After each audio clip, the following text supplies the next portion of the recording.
guys! Welcome back again to my channel. So, it's been a while guys. I think it's 5 months na hindi tayo nagpa-vlog or hindi tayo nagpa-video kasi sobrang busy natin.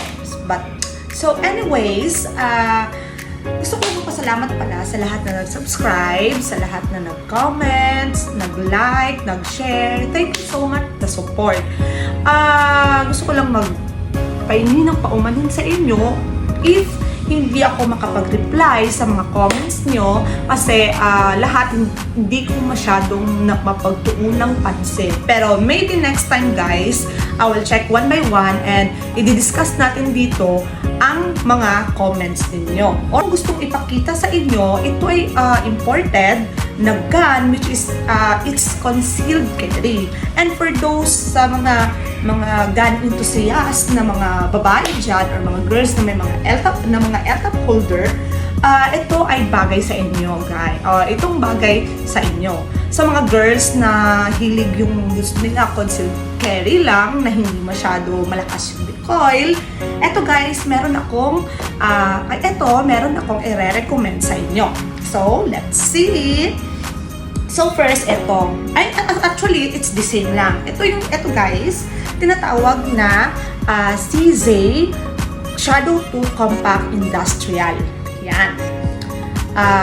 Kulay rose. Yan. Ganda ng kulay guys. Actually, meron siyang 4 colors available in store dito sa Davao. Yung rose, the gold. Yan. Ganda rin ng gold. Yan. And the white. And meron pang black nito guys. Pero hindi pa available for showcase. Meron pang black na available. So, ito muna yung tatlo. So, ano ba ang kagandahan nito guys? Yan. Tingnan mo. Ito na lang muna yung i-boast natin. Kasi, ang ganda ng kulay. Yan. Fit ito sa mga girls. Yan. Fit ito. Maganda ito para sa babae. Yan. Ito guys, ito yung yung physical appearance niya. Tingnan natin. So, ito yung CZ Shadow 2 Industrial. Yan. Compact size. It's a concealed carry. Maliit lang siya. It's 4 inches barrel. Yan. Pwede siya ma-bag. Lagay sa bag.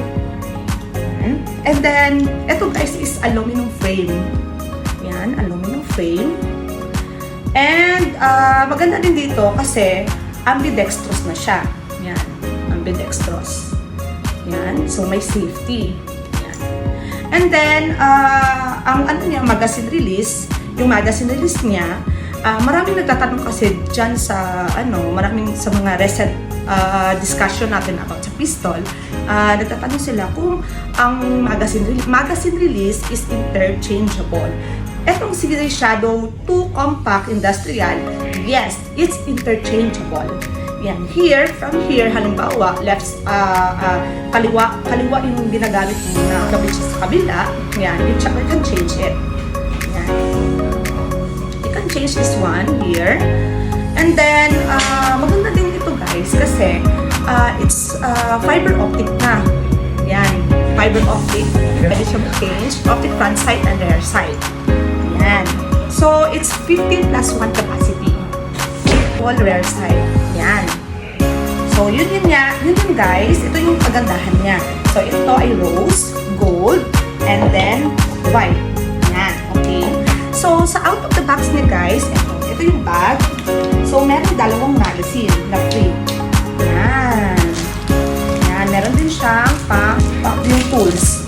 Yan. Then, user's manual. Ang ganda ng bag niya. Yan. Ready to go. So, yun lang guys. Dito na natapos yung vlog na to. Thank you so much sa lahat ng support and sa lahat ng mga nag-subscribe. Please guys, support pa rin niyo yung video na to and sa entire vlog. At dito ko na natapos ang vlog. Thank you for watching guys. Please don't forget to like, share, and subscribe. Do share. I love you all. Bye-bye.